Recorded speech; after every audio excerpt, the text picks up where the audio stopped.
నమస్తే, welcome to our channel. నేను సౌజన్య. ఆంధ్రప్రదేశ్లో జరిగినటువంటి ఎన్నికల్లో ఖచ్చితంగా వైసీపీ ఓడిపోతుంది, అలాగే నార్మల్గా కాదు ఘోర పరాజయం పాలవుతుందని చెప్పేసి ఎన్నికల వ్యూహకర్త ప్రశాంత్ కిషోర్ మరొకసారి స్పష్టం చేశారు. కానీ దానికంటే ముందు జగన్మోహన్ రెడ్డి ఏమో లాస్ట్ టైం వచ్చిన సీట్ల కంటే ఇంకా ఎక్కువ వస్తాయి అనేటువంటి కామెంట్స్ కూడా ఆయన చేయడం జరిగింది.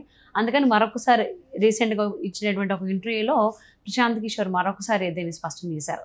మరి ఈ అంశానికి సంబంధించి మనతో మాట్లాడడానికి, వారి విశ్లేషణని మనతో పంచుకోవడానికి ఈరోజు మనతో పాటు ఉన్నారు సీనియర్ జర్నలిస్ట్ డాక్టర్ దుర్గా వడ్లమని ఉన్నారు. వారితో మాట్లాడదాం. నమస్తే. నమస్తే. ప్రశాంత్ కిషోర్, ఎన్నికలు జరగముందు కూడా ఆంధ్రప్రదేశ్కి సంబంధించి జగన్మోహన్ రెడ్డి ఘోర పరాజయం పాలవుతున్నారు, ఎన్నికల్లో ఉన్నారు. సో ఎలక్షన్స్ అయిపోయిన తర్వాత ఏమో పోలింగ్ అయిపోయిన తర్వాత 1 or 2 days తర్వాత జగన్మోహన్ రెడ్డి ఐపాక్ ఇచ్చినటువంటి మీటింగ్లో ఆయన ఒక మాట అన్నారు. ఈసారి రిజల్ట్స్ అప్పుడు ఏంటంటే లాస్ట్ టైం ఎన్నైతే సీట్లు గెలిచామో అంతకంటే ఎక్కువ గెలుస్తాము అని ఆయన అంటున్నారు. సో దానికి ఈయన కామెంట్ చేయడం జరిగింది ప్రశాంత్ కిషోర్ మరొకసారి. ఖచ్చితంగా ఈసారి ఘోర పరాజయం పాలవుతుంది వైసీపీ అని చెప్పేసి అని అంటున్నారు. ఏ విధంగా చూడాలి అంటారు దీన్ని? అంటే ఇప్పుడు మీకు అసలు ఆంధ్రప్రదేశ్ మూడ్ చూస్తేనే అర్థం అవ్వట్లే మీకు.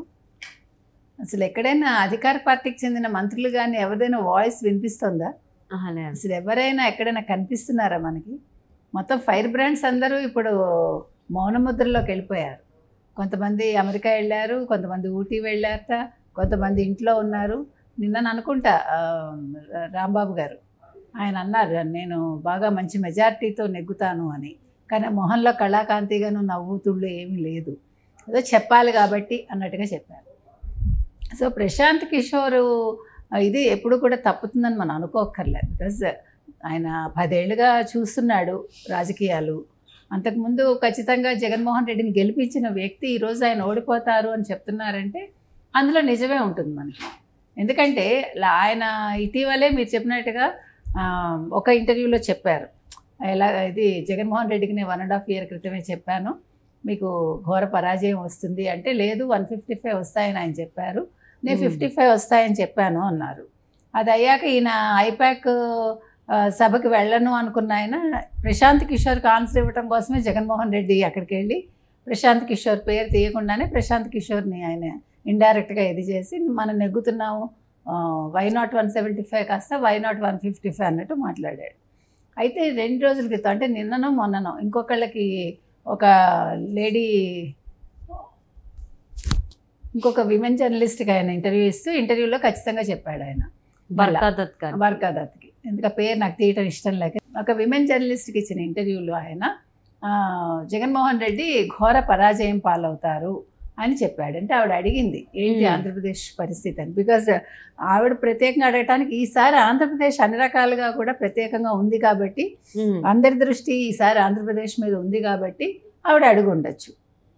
సో ఆయన ఏమి మాట మార్చలేదు, లేదు ఈసారి ఖచ్చితంగా ఆయన ఘోర పరాజయం పాలవుతారు, తెలుగుదేశం వచ్చే అవకాశం ఉంది, తెలుగుదేశం కూటమి అని చెప్పారు. ఇంకో మాట ఏంటంటే చంద్రబాబు నాయుడు గెలుస్తామని చెప్తున్నారు, కానీ వేరే జగన్మోహన్ రెడ్డి మేము చాలా మెజారిటీతో వస్తాము అని ఆయన చెప్తున్నాడు, అది తేడా ఇద్దరికి అని చెప్పాడు ఆయన. సో ఏది ఏమైనప్పటికీ మనం ప్రశాంత్ కిషోర్ మాటల్ని మాత్రం మనం నమ్మకంగానే తీసుకోవచ్చు. బికాజ్ ఆయన అంటే 10 ఏళ్ళుగా ఉన్నాడు, అందులో మంచి చెడులు తెలుసు, ఎవరు నెగ్గుతారు ఎవరు నెగ్గరు అనేది ఆయనకు కూడా ఒక అవగాహన ఉంటుంది, వాళ్ళకు కూడా టీం ఉంటుంది కదా. ఆయన ఐపాక్ పనిచేయకపోయినప్పటికీ వీటి మీద దృష్టి పెడతాడు, తెలుసుకుంటాడు ఆయన కూడా. సో అందుకని ఆయన చెప్పింది మాత్రం అంటే జగన్మోహన్ రెడ్డికి తెలుసు ఆయన చెప్పాక అది జరుగుతుందని, కానీ ఇప్పుడు ఓడిపోతామని ఎవరు ఒప్పుకోరు కదా, ఆ మాట కూడా అన్నాడు ఆయన. మీరు చూసారంటే ఆయన ఏమన్నారంటే ఎవరు కూడా మేము ఓడిపోతామని ముందు ఒప్పుకోరు, ఎన్నికలు అవగానే అంటే ఈవెన్ కౌంటింగ్ అయ్యి 4 రౌండ్లు అయ్యాక కూడా ఇంకా మేము నెక్స్ట్ గెలుస్తాం అంటారు, అంతవరకు సీట్లు రాకపోయినాను. సో ఓడిపోతామని ఖచ్చితంగా ఎవరు ఒప్పుకోరు ఏ రాజకీయ నాయకుడు అని చెప్పారు ఆయన. సో అది సో అంటే ఆయన ఇంతకు ముందు కూడా అని చెప్పే కదా, ఎలక్షన్స్ అవ్వకముందు కూడా ఆయన ఇదే మాట అన్నారు, ఈసారి అయితే వైసీపీ గెలవదు, ఖచ్చితంగా ఓడిపోతుంది అని చెప్పేసి. సో దానికి సంబంధించి ఎప్పుడు కూడా జగన్మోహన్ రెడ్డి కామెంట్ చేయలేదు, అసలు రిప్లై ఇవ్వలేదు. కానీ ఇప్పుడు ఎలక్షన్స్ అయిన తర్వాత మాత్రం పార్టీ శ్రేణులతో కానీ పార్టీ నేతలతో కానీ ఆయన మీటింగ్ పెట్టలేదు, బట్ ఐపాక్తో మాత్రం మీటింగ్ పెట్టుకున్నారు. ఆ మీటింగ్లో ఈయన ప్రశాంత్ కిషోర్ని టార్గెట్ చేస్తూ అన్నట్టే మాటలు మాట్లాడడం జరిగింది. సో దానికి ఇప్పుడు కౌంటర్గా ఈయన మళ్ళీ మరొకసారి చెప్పారు, ఘోర పరాజయం పాలవుతుంది అని చెప్పేసి అని. సో ఈ లెక్కను చూస్తే ప్రశాంత్ కిషోర్ మాటలే ఒప్పుకోవాలి అని అంటారా? యాక్సెప్ట్ చేయొచ్చు అనుకోవచ్చా? ఎందుకంటే ఆయన మీరు అన్నట్టుగా ఎన్నికల ముందు అదే మాట చెప్పారు, ఎన్నికల తర్వాత కూడా అదే మాట చెప్పారు. అంటే ఎన్నికలు అయ్యాకేమి ఆయనకి పల్స్ తెలుస్తాయి కదా, సో ఆ పల్స్ అలాగే ఉన్నాయన్నమాట. అంటే ఓటర్ నాడి అనేది ఏం మారలేదు, ఓటర్ వెళ్ళి తెలుగుదేశం కూటమికే వేశారు అనేది ఆయన ఖచ్చితంగా ఆయన దగ్గర సమాచారం ఉండబట్టి ఆయన చెప్పడం జరిగింది. అదేవిధంగా ఇప్పుడు కేంద్రానికి సంబంధించి బీజేపీకి గతంలో వచ్చిన సీట్ల కంటే కూడా ఎక్కువే వస్తాయి, తగ్గే అవకాశం లేదన్నారు. దీనికి కారణం ఏంటంటే ఇప్పుడు ప్రతి ఒక్కళ్ళు కూడా గతం కంటే తగ్గిపోతాయి, మోదీ అంటే జనాలకి ఇదిగా ఉంది కొంతమందికి, తర్వాత అమిత్ షా అంటే నచ్చలేదు, దానికి కూడా ఆయన సమాధానం చెప్పారు. అమిత్ షా మోదీ మీద కొంచెం ఇది తగ్గింది కానీ ఎవరికి ఆగ్రహం లేదు, అందుకని ఓటింగ్ మీద అది ప్రభావం చూపించదు. ఎప్పుడూ కూడా ఒక వ్యక్తి మీద ఆగ్రహం ఉంటేనే మనకి ఓటింగ్ సరళ మీద ఆ ప్రభావం ఉంటుంది. సో జగన్మోహన్ రెడ్డికి అది లేదు, జగన్మోహన్ రెడ్డి మీద ఒక వెరపు ఉంది, అంటే ఒక అయిష్టత ప్రజల్లో వచ్చింది. యాక్చువల్గా ప్రభుత్వ ఉద్యోగుల్లో వచ్చింది, ప్రజల్లో కూడా వచ్చింది. అందుకే విదేశాల నుంచి కావచ్చు, సప్త సముద్రాలు అంటారు చూడండి, సప్త సముద్రాలు దాటి వచ్చారు, తర్వాత వేరే రాష్ట్రాల నుంచి వచ్చి ఓటు వేశారు. కానీ మీకు మోదీ మీద అటువంటి వ్యతిరేకత ఎక్కడా లేదు, ఆయన మీద ఏమీ అయిష్టత లేదు. చిన్న చిన్నవి ఉంటాయి, ఇప్పుడు కొంతమందికి కొన్ని నచ్చకపోవచ్చు, కొంతమందికి ఆయన రామ మందిరం గురించి, బాలరాముడి గురించి అంత మాట్లాడటం నచ్చి ఉండకపోవచ్చు. కాకపోతే అది ఒక హిస్టారికల్ ఇది కాబట్టి ఆయన మాట్లాడారు.